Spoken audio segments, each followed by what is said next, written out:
mic. Hey, I'm gonna do it old school way.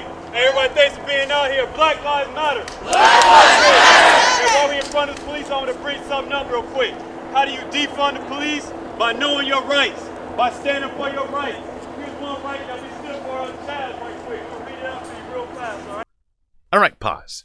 First, I want you all to know that if you're interested in learning your rights, which I absolutely encourage, don't listen to this guy. For context, this footage was acquired by a friend of mine who I sent to a protest in Seattle with my camera so that he could get used to using it, since I'm planning on enlisting his help for my Green River Killer videos.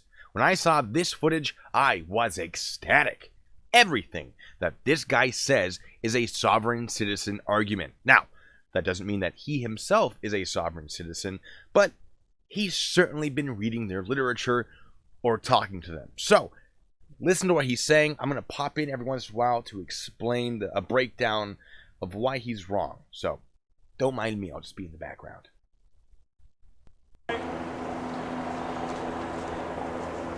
No, you're right. Just stand All right, up. so Murdoch versus Pennsylvania. Hey, this is a Supreme Court case. Supreme Court is supreme law of the land, right? Yes, sir. You gotta know this. With the helicopter. All right, no state shall convert a liberty into a privilege, license it, and attach a fee to it.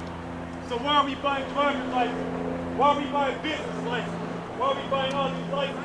Because we're getting tricked. This is how they're making money off it. This is how they're stealing from your family. This is how they separate your families by sending to war. All right, let's go to the next one. Next one real quick. Murdoch versus Pennsylvania. Well, that one's actually a real Supreme Court case. It's also one that's often referenced by sovereign citizens in an attempt to establish that driver's license requirements are unconstitutional, since they cost money, and that case clearly states that constitutional rights can't be taxed. The speaker in this video makes that argument, as well as the argument that business licenses are unconstitutional. The problem is that running a business is not a right, as far as I know, and it turns out driving isn't a right either. Yes, traveling is a right, implied by the Privileges and Immunities Clause of the Constitution, according to the 1900 Supreme Court ruling in Williams versus Fears. Quote, "The right of locomotion, the right to remove from one place to another according to inclination, is an attribute of personal liberty, and the right, ordinarily, of free transit from or through the territory of any state is a right secured by the 14th Amendment and by other provisions of the Constitution." End quote, and boom! The right to travel into a state, out of a state, and through a state is guaranteed by the Constitution. However, in 1915, the Supreme Court stated in Hendrick versus Maryland, quote, "In the absence of national legislation covering a subject, a state may rightfully prescribe uniform regulations necessary for public safety and order in respect to the operation upon its highways of all motor vehicles, those moving in interstate commerce as well as others, and to this end it may require the registration of such vehicles and the licensing of their drivers, charging therefore reasonable fees graduated according to the horsepower of the engines, a practical measure of size, speed, and difficulty of control. This is but an exercise of the police power uniformly recognized as belonging to the states and essential to the preservation of the health, safety, and comfort of their citizens." End quote. Starting a new quote, "A state motor vehicle law imposing reasonable license fees on motors, including those of non-residents, does not interfere with rights of citizens of the United States to pass through this state." End of second quote. So, driving isn't protected under the right to travel. It's pretty clear, right? But that hasn't stopped people from trying to claim otherwise. To my knowledge, no court has ever agreed that driving on public roads is a right granted by the Constitution. On the contrary, we have rulings like this one from the 2006 case Gilmore versus Gonzalez, in which the Ninth Circuit Court of Appeals stated, quote, "The Constitution does not guarantee the right to travel by any particular form of transportation." End quote. In that case, Gilmore was trying to argue that denying him the ability to fly on an airplane violated his right to travel, but the court responded by saying, quote, "Gilmore does not possess a fundamental right to travel by airplane, even though it is the most convenient mode of travel for him." End quote. The case also references Miller versus Reed, which states, quote, "By denying Miller a single mode of transportation in a car driven by himself, the DMV did not unconstitutionally impede Miller's right to interstate travel." End quote. And that case references Monarch Travel Services versus Associated Cultural Clubs, which states, quote, "A rich man can choose to drive a limousine. A poor man may have to walk. The poor man's lack of choice in his mode of travel may be unfortunate, but it is not unconstitutional." End quote. So, don't have a driver's license? Start walking. Don't have feet? No worries. You can still roll across state lines in a wheelchair. Only one arm? Motorized wheelchair. No arms or legs? Well, how do you plan on driving then? Riddle me that. Maybe they make that roll themselves like a log. By the way, Seattle, where this protest took place, falls under the Ninth Circuit, which, for those of you who are curious, is the circuit that all of those cases took place in. Let's keep watching the video. We gotta fight for our rights, y'all. Now there's another one, Shapiro versus Thompson. And that one states, you have the right to move throughout this country, uninhibited, unencumbered. That means with no restraint. Once again, this is Supreme Court law that was decided. So why are the streets blocked?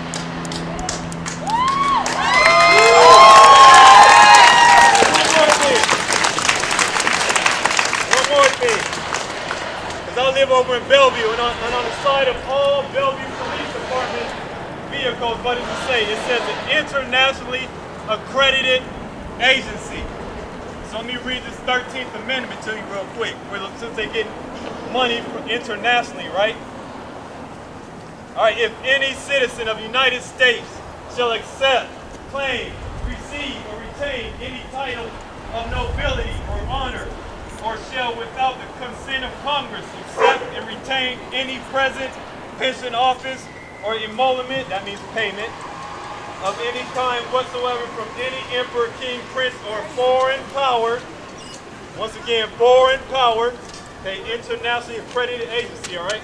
Such person shall cease to be a citizen of the United States and shall be incapable of holding any office of trust or profit under them, or either of them. So why is the Bellevue Police Department an internationally accredited agency? Because we aren't standing up for our rights. We gotta stand up, we gotta check these people.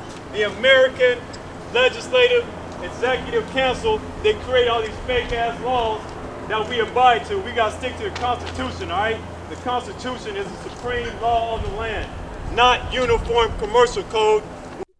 All right, pause. We're getting a little too far ahead. The speaker is quoting the Constitution. I'm going to summarize basically what he's trying to say. Titles and honors from foreign countries invalidate an officer's citizenship, and therefore the international accreditation that Bellevue Police have received prevents them from enforcing laws, since one of the requirements for being hired by Bellevue Police is that the applicant is a United States citizen. To continue to be employed, an officer must maintain that citizenship, which can't happen if they have received an international accreditation. There are a lot of issues with what he's saying, particularly the fact that his quote isn't in the Constitution. It's not the 13th Amendment. The 13th Amendment is neither slavery nor involuntary servitude, except as punishment for a crime whereof the party shall have been duly convicted, shall exist within the United States or any place subject to their jurisdiction. Someone marching in a Black Lives Matter protest probably should be aware of that particular amendment. His quote is real, but it comes from an amendment proposed in 1810 that was never ratified. But let's ignore that and pretend that it is a real amendment.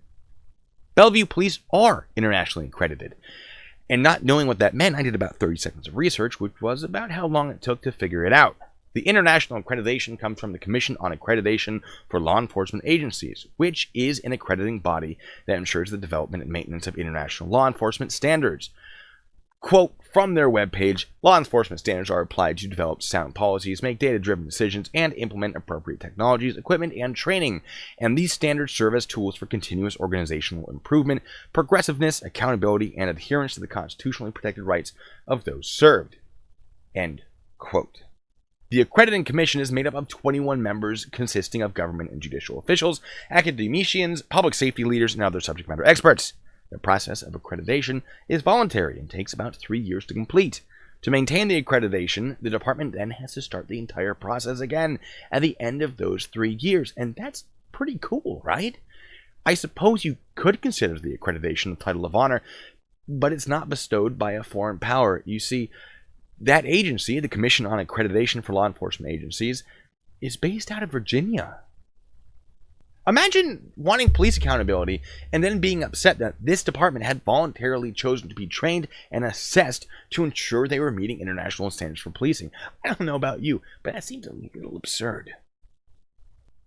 not Uniform Commercial Code, which the police department use every day. They violate their position. They took an oath to the Constitution, so it's time for them to start protecting it. And we got to start holding them accountable.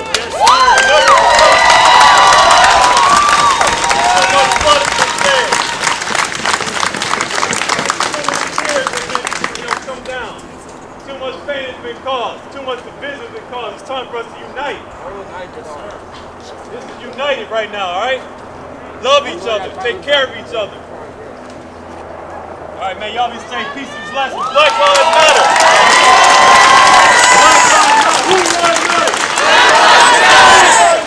Black Lives Matter. And that's the end of what he has to say. The final thing that he brings up is the UCC, or Uniform Commercial Code. If you had any doubt that this guy was browsing some sovereign citizen websites based on his first 2 points, the third one should make it very clear that he's operating in some dangerous circles. Sovereign citizens tend to believe that the United States doesn't have a government. Well, let me back up. That's not technically correct. It's not that they don't believe it doesn't have a government. It's just they believe that the government is actually a for-profit corporation that operates under the Uniform Commercial Code instead of the Constitution. This completely ignores the fact that the UCC falls under the Constitution and is designed mainly to make interstate commerce easier, which isn't something that a department like the Bellevue City Police would be dealing with very much. That doesn't stop sovereign citizens from using it to try to strengthen the erroneous argument that driver's licenses are not required on public roads, or believing that the UCC creates a corporate identity which has millions, maybe even billions of dollars assigned to it, which you can access if you cancel all contracts with the government, such as business licenses. Wow, it's all coming full circle, isn't it? Folks, I support the right to protest. I actually held on to this footage and didn't release it so that it didn't negatively affect the message conveyed by the protests. However, please do a little bit of research before speaking at one of these, and fact check the information that you hear at one of these. I heard a lot of good things from these protests, but there's also a lot. There's so much. There's so much that I can't even speak right now. There's so much that I heard that was wrong. So much misinformation. So as always, I encourage you to do more research about the things that I talk about and that you hear personally, and I will monitor the comment section to answer your questions. So until the next time, be good, stay safe. Our streets! Whose streets? Our streets! Whose streets? Our streets!